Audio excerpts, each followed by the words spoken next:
Ladies and gentlemen, all you beautiful viewers, welcome back to Monster Prom. I thought it was about time we continued on with trying to get more of these secret endings that the group has still missed. And it's time to do a few that are actually quite easy to get. No massive trial runs, it's literally just that sweet, sweet dollar bill, y'all. Oh, that's right, these endings can be bought. So time for a few, thankfully, easy ones. So let's get started. My cat meows at me in the background. One player. First term. Short game. Spooky high school. The sweetest years of our lives. Back then we were young and unafraid. Sometimes reckless, sometimes brilliant, sometimes just stupid, but always willing to live life to the fullest. We were on a wild journey to discover who we really were. We gotta go, my main man, Brian. Yeah. Right out.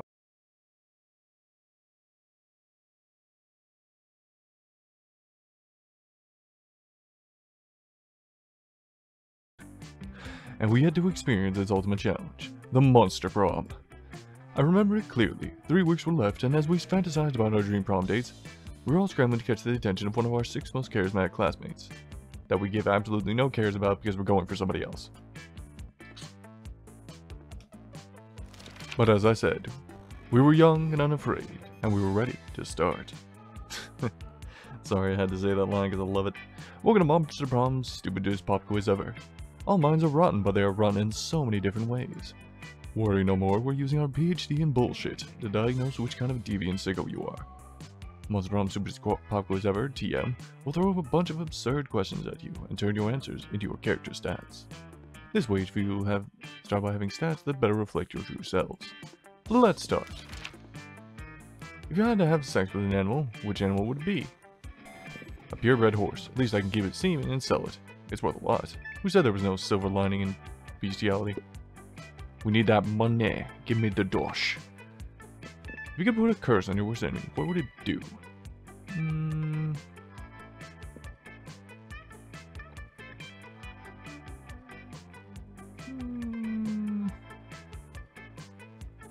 I like the panther one. Bold. The world will end tomorrow. What we do today? I'll go with Vera's option because we own that money.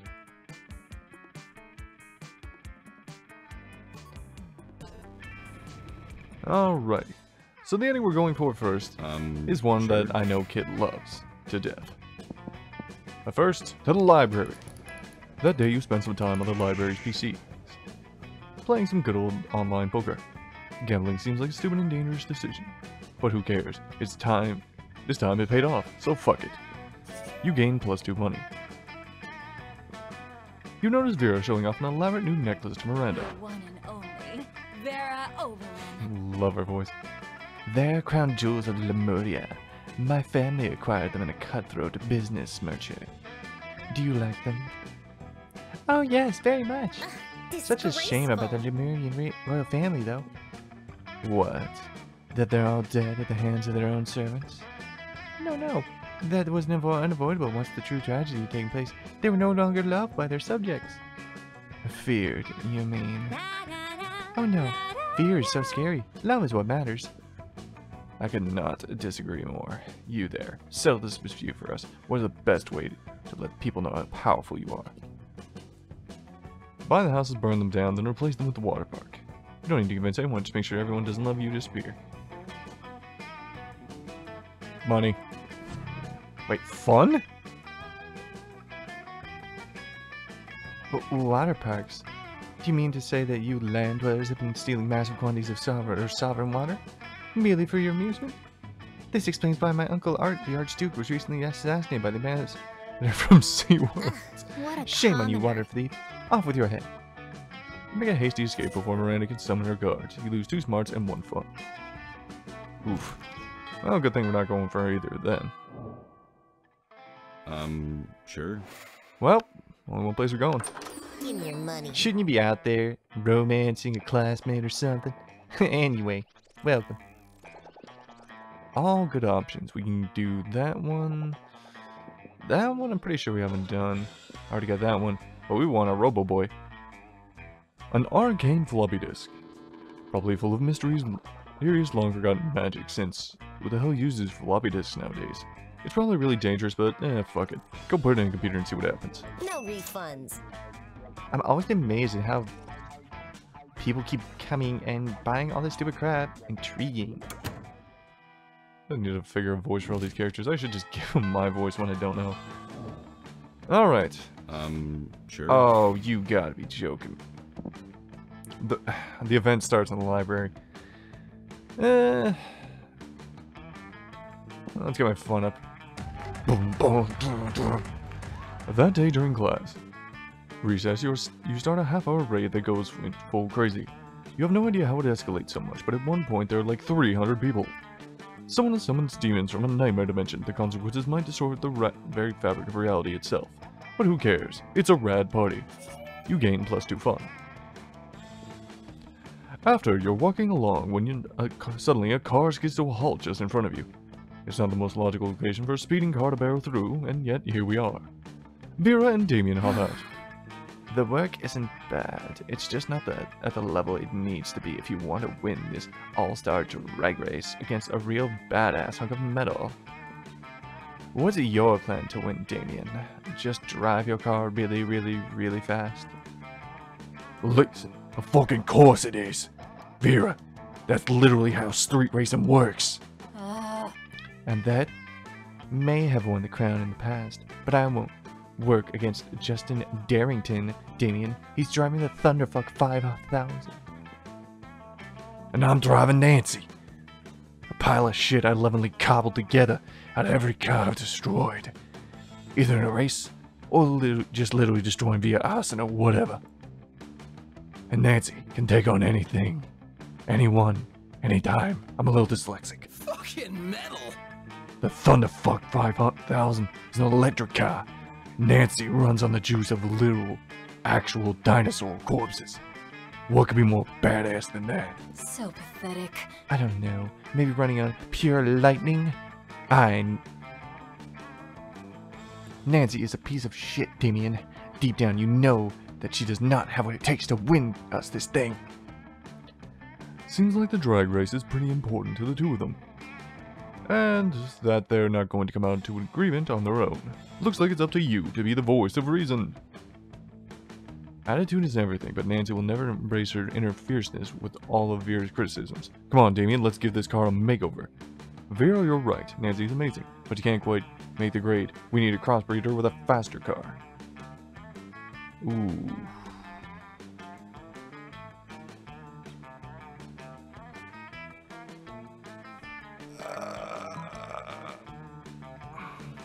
Embrace her fierceness. Crossbreed. Makeover? Ooh, I thought that was boldness, to be honest. Hell yes! A makeover is exactly what Nancy needs to drag Justin Darrington's done the piece of shit 5000 to hell and back. After all, the key to winning a drag race is cars. Uniqueness, nerve, and tire tread. Yeah! I'm not 100% sure that there's a direct correlation between a car's attitude and speed. Your one and only. But I do know that I'm Vera fierce as hell. Overland. Always look amazing, and do tend to get whatever I want, whenever I want. Not bad. So you may well be onto something. The three of you get to working on the car's look. Luke beat for the gods. What the hell was that sentence? By the time you finish buffing the exterior, painting flames on the sides, vacuuming the seats, and adding false eyelashes, Nancy is looking incredible. Rad! This is the ultimate race car. The Thunderfuck 5000 can suck my dick. It actually can. That's one of the improvements made from the Thunderfuck 4000, which can only give mediocre handjobs. Huh? Who cares, Vera?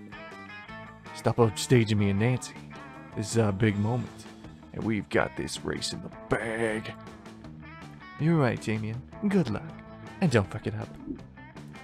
Damien gets back into the newly refurbished car and shoots you the sultry wink of a man who knows his car is about to destroy a race and look flawless doing it. You gain +2 fun, +1 charm, and a whole bundle of charisma, uniqueness, nerve, and talent. which is awesome as they aren't real stats in this game. Okay, should have just enough days. Yes, sure. you didn't take a wrong place. That day you spent some time on the library's PCs, mining some bitcoins. This is supposed to have something to do with solving algorithms and the rise of cryptocurrency, but you guess that nobody actually has any fucking idea how it really works. Anyway, you gain 2 bitcoins, which is equal to plus $2 million! Which unfortunately is equal to 2 monster dollars, so plus 2 money. As you guessed, the library's computers are so shitty they still have floppy drives. You ever notice that a lot of schools, like high schools, even today's age, have those old computers? It is whack. And I've been out of high school for a while. Whoa, bro. What's that? I think it's a floppy disk, Scott. It's like a very old square CD. CD? Yeah, it's like an old round USB flash drive. It's so old that it's probably magic. It was built by the dinosaurs. Whoa! You put the floppy disk in the PC while they continue with the historically inaccurate assumptions. There's a folder called Super Important. Bro, quick! Open that folder! It's a clearly super important thing! That's true. Everyone knows folders never lie. It's like a legal thing. You open it. There's only one document called Super Fun Game Very Legitimate .virus. Seems like it could be a virus. But at the same time, it says it's a super fun game, Damien. True. Yeah, I'd say it's a 50-50 scenario, yeah. It clearly isn't. But who cares? Scott has already clicked on the obvious virus. The screen glitches and a message appears. It says, I'm a magic virus. Oh no, it is a virus. There's no way we could have foreseen that. Damien, we need to do something to save this poor computer. It's our fault, its life is in danger. You seen Damien getting a matchbox from his pocket, so you'd better come up with a better solution before the library burns to ashes. Okay. Hack the virus or strike a fabulous team pose to intimidate the virus. Literally style on this dude.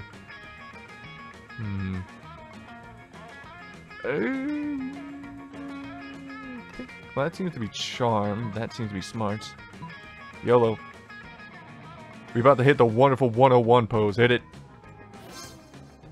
Brian is damn right. Fabulous team pose time. In the name of all things red.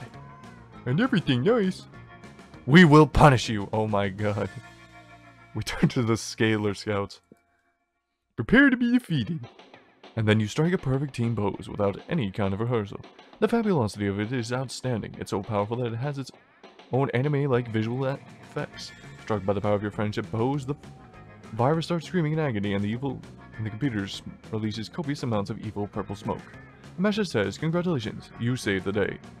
Fuck yeah! Hooray! But wait, is that normal? The library computer keeps releasing an arcane purple smoke, and it's kinda starting to glow. I'm sure all computers glow and release purple smoke every now and then. You're quite sure they don't, but fuck it. These two are happy, and aren't you here to please and romance your classmates, so let's call it a day. You gain +2 fun, and +1 charm.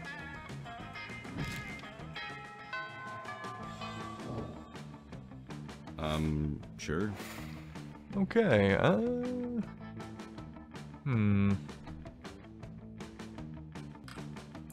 Alrighty, let's go. Coach. You're desperately trying to enjoy your meal in peace, but Coach insists on striking up a conversation. Hi, my beloved student. Hey there, bud. What you drinking? What? Milk. That's it. That's hardly a drink at all. Everybody knows the drink is the backbone of a balanced lunch. What would be without backbones? I don't know. My doctor yells at me whenever I try to find out. But enough about me. Let's get you juiced. You can have sports sauce or muscle juice. Which will it be? Both. Both? Both? What a bold choice. Especially considering that these two liquids combined create another highly explosive liquid. But you know what they say. You can't make an omelet without drinking a few explosives. Good job. Bottoms up. You grab the 2 bottles from Coach and squirt them into your mouth. Cowabunga! Luckily your stomach is rated as a Class 5 atomic bomb shelter, so you can avoid any negative consequences. The best part about being a zombie. When your classmates see that you are literally willing to drink a bomb for no reason, though they are ceremonially award you +4 boldness.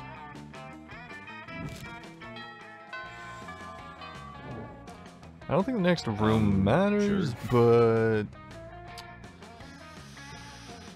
but... Okay, can't go there.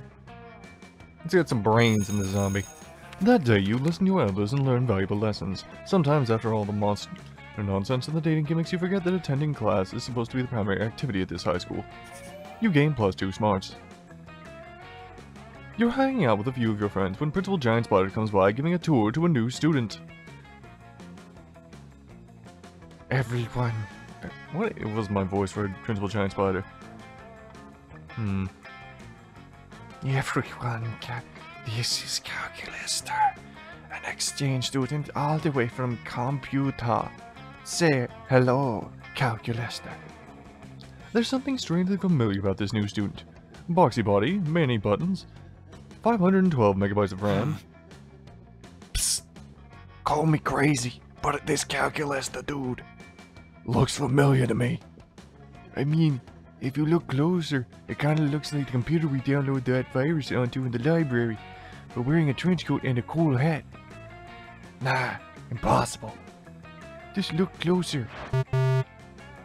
Pleased to meet you, fellow organic life forms. Holy shit, I think you're right. What a clever disguise. Ah, our little computer buddy. We lived through so many adventures together. Like the time we almost killed it with a virus, but then we saved its life. Lower your voice, Scott. If we're right, it means Calculester is a robot. And know what that means? Hey, you three. You're not gonna believe this, but I think that new student might actually be a cleverly disguised library computer possessed by some kind of virus. What do you think? Principal Giant Spider overhears Liam because he's very selective at whisper hearing. Liam's words unsettle him. What are you saying, young vampire? That can't be right. Spooky High has strong policies on robo-racism, meaning we practice it. We can't have another robot uprising.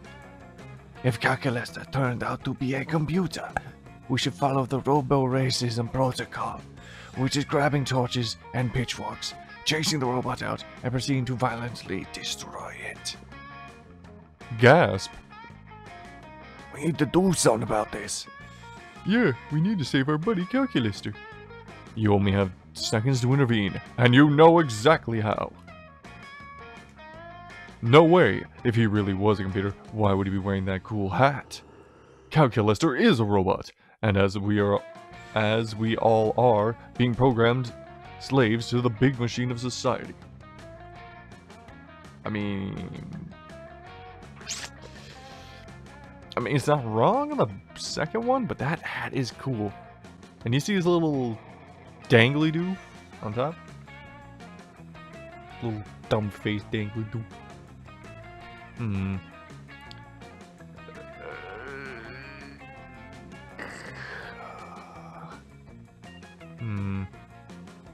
That's gotta be the cool hat. You make a point. Why would he be wearing a cool hat if he was a computer? Computers don't wear cool hats. But wait, Liam. You're not wearing a cool hat. Am I a computer? Truth is, I always suspected you might be a computer. But Walina, you don't have a cool hat either. Can't yell too loud, it's a little late. We need to find cool hats if we don't want to sink into existential crises. The crowd, mostly comprised of students without cool hats, starts panicking. Panic no more, fellow organic life forms. As a very real organic life form, I have many cool hats to share. Yes! Cool hats! Calculester rules! Ah, this Calculester person sure is a great guy, and clearly not a computer. Principal Giant Spider leaves, satisfied by the proof of the cool hat, and Calculester is free to attend school. For now! For your contributions to RobotCon, you gain +2 charm and +1 fun. We got you, Robo Bro. Bro, fight the power! Sure. Eisenhower! God, I'm making references that only like one person in a million's gonna understand. Oh, it ain't that life. Let's get a well-rounded group. Get some creativity. That day, while rehearsing for the class play, it's as though the muse themselves are descending to give you a figurative blowjob, and your performance is intense and inspiring. It will be remembered for generations, which is pretty rad by high school standards. You gain +2 creativity. You're hanging out with Scott and Damien, but something is about to happen. Oh no! Look, Damien, it's our computery buddy, Calculester, surrounded by our less computery buddies. What if they realize he's a computer? True, Calculester is like the fucking best. He has electricity for blood, but I'm not sure if he'll be able to play the role of a convincing non-computing youth. But we can't just babysit him all the time, Scott. Brian, go over there and make sure he doesn't blow his cover. And so you go to check on how Calculester's doing. Hey Brian, what's up? We're hanging out with Calculester. Yeah, he's so cool and totally not a library computer. 2 traits I deeply value in my acquaintances. Hi, fellow organic life form, Brian.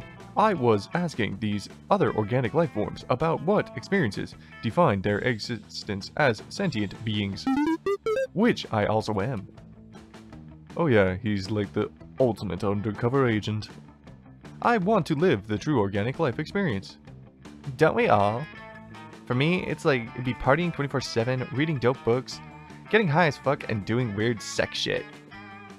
I do love a good water polo matches, collecting rare silverware, and public executions. Finally, allow me to explain which refined and obscure activities define my avant-garde of life. Let's hear what Brian likes. Yeah, Brian does the craziest things. I especially like how he always seems to be considering 2 very wacky options before or doing or saying almost anything. So quirky. Hey, being meta is my thing. Don't steal my thing, you pussy. Yikes. Why does it always have to come down to this? Can't we all have a nice little event without the pressure of making a high-stakes choice? Anyway. I feel alive when doing something crazy outside my comfort zone. I feel alive when drinking this magic drink I made from other people's souls. Damn, he got the flask!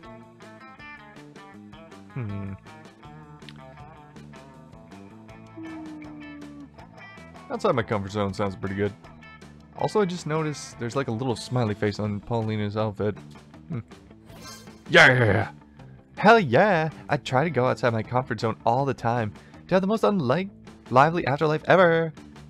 It is a wonderful way to live. Sometimes I like to put being a cool douchebag on hold and befriend a stranger, and then we do something together I would normally despise.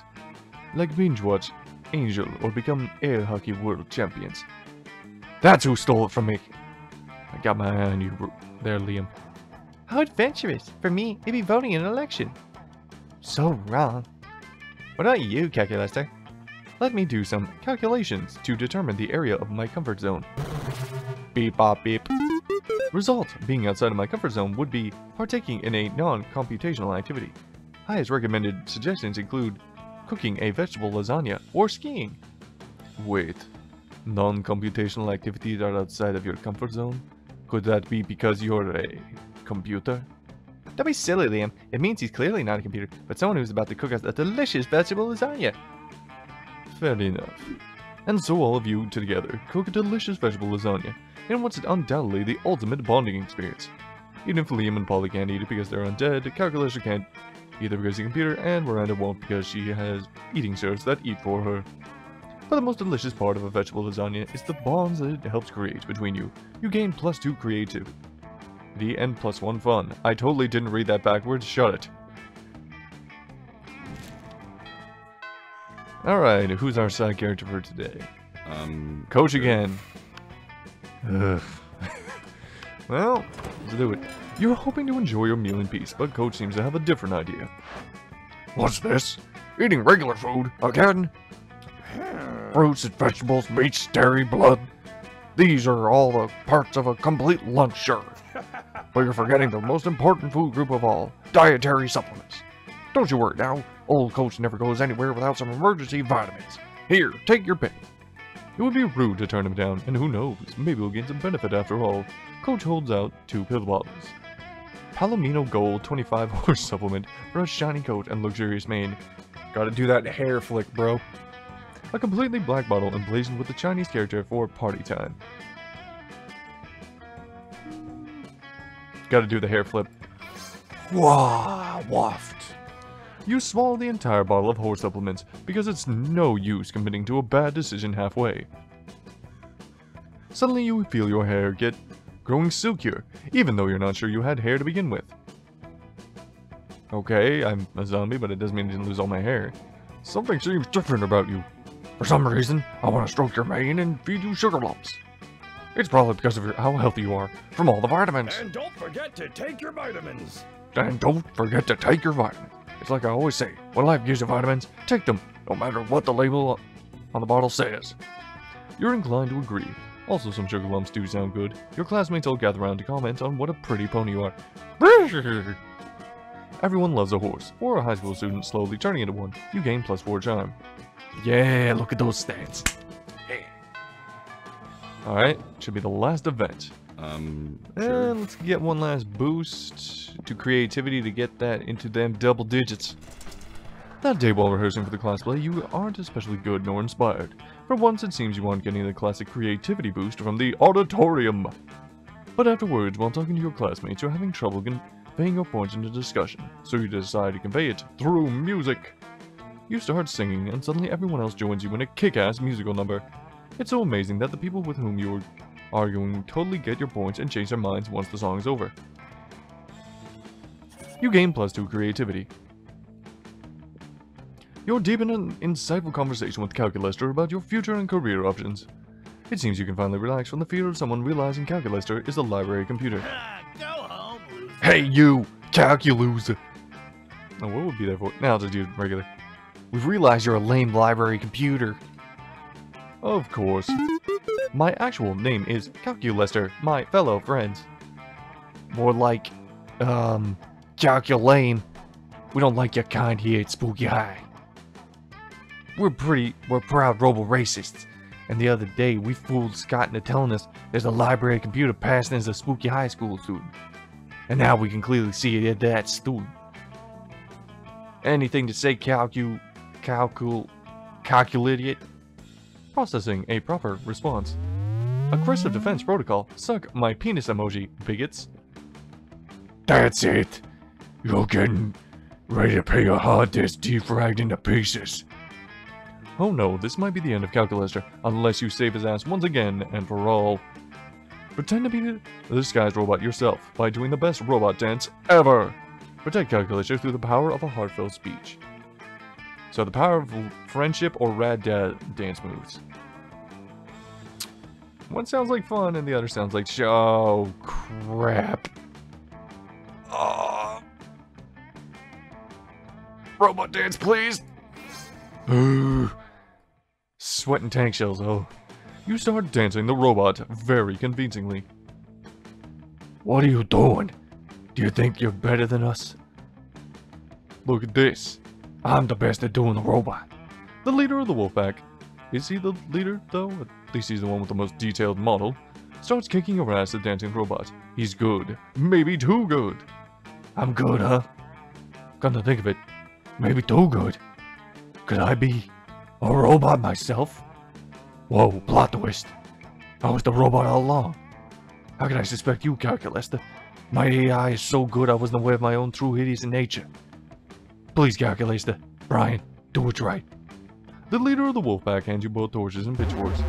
There's no need to be robo-racist against you, fellow organic lifeform. But I'm not an organic lifeform, Calc. I'm a dirty, duplicitous robot. Don't we all have the right to enjoy life?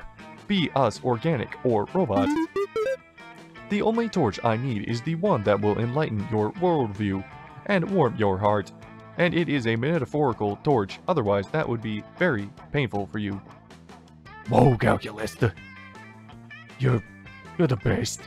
Let me thank you for on behalf of all robot society. The Wolfpack leader shakes Calculester's clearly empty glove, and so peace between monsters and robots is insisted, even if the representatives on the wrong sides.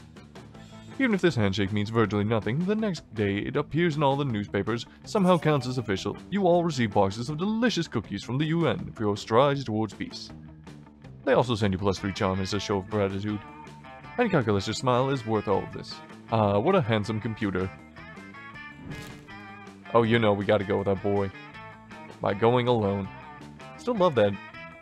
I love that model for Brian. Great. Ask none of them? Yep. Sure. You ask no one to prom because there's no monster that makes your heart tingle as much as a very specific library computer does. Hi, fellow organic life form. Do you want to engage in prom with me? We can do regular organic life form activities such as small talk or dancing. It will be great and very educational. Until then. Prom night is magic. 00100100100101010. We gave him a little top end outfit. Also, that was because of the achievement pop. Prom night is magic. Calculester got a very nice tuxedo that complements his boxy figure, and he amazes you with lots of very technical data. Who wants a monster when you can date a robot? 146. I'm close. I'm closing in on the endings. Best it being alone. Wow! Alright, Spooky High School, let's see how it is. Those 3 weeks were maybe the most epic and absurd weeks of our lives. After the monster prom, we kept on living our lives, falling in love, battling for friendship, and learning about who we were and who we could be. And you know what? Like it always does, life happened, and it was wonderful. Damien became a renowned drag racer until he died in the most badass way during a race. At the funeral, you spotted him hidden among the crowd. He winked at you. Vera realized she was a character in a video game, which infuriated her. She spent her life making connections and building power because she's not a part of the game. She plays the game. So be careful, maybe she's the one pulling your strings. Liam started an iconoclastic band that broke all conventions. Their latest album has been a hit. It has no songs at all. The album is actually just a banana set on fire. And be sure Liam doesn't care if you don't get it. For those 3 weeks, the monster prom seemed larger than life, and then it was gone just like that. The battle for monster prom might have ended then, but there were plenty of battles left in that war called youth. But once again, we were young and unafraid, and we were ready to start.